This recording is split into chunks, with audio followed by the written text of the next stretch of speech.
Budget deal negotiated by House Speaker Mike Johnson.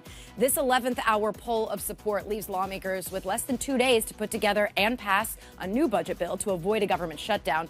That shutdown will happen at 12:01 a.m. Saturday if there's no deal. And a trial date has been set for the Duxbury mother charged with murdering her 3 young children.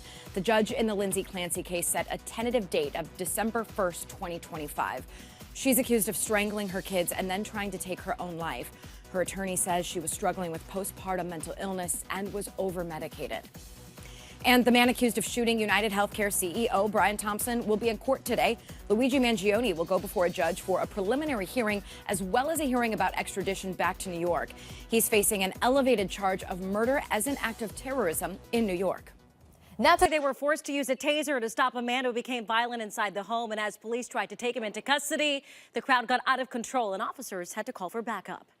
Was born with breathing issues and has been getting better every day since having surgery. Yesterday, he and his family got a special send-off as they left Franciscan Children's Hospital. 2-year-old Jesus was born with breathing issues, but thanks to doctors and nurses at Franciscan Children's Hospital, he's healthy enough to go home, and staff there made sure to give him a special send-off. Eliza Kruczynski is live in the newsroom with the details. Laura, good morning. Well, House members are scheduled to return this morning to put together and pass a new temporary spending bill, but the clock is ticking.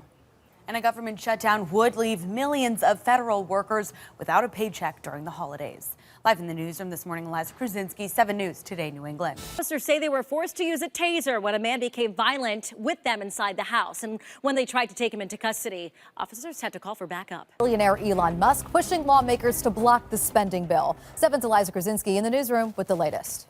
News and with the latest on the case. Well, Brandon, the attorney for Lindsay Clancy is not contesting that she killed her 3 children, but he says she is not responsible for her actions. Juliana, the fight led police to tase one man who they say was becoming too violent.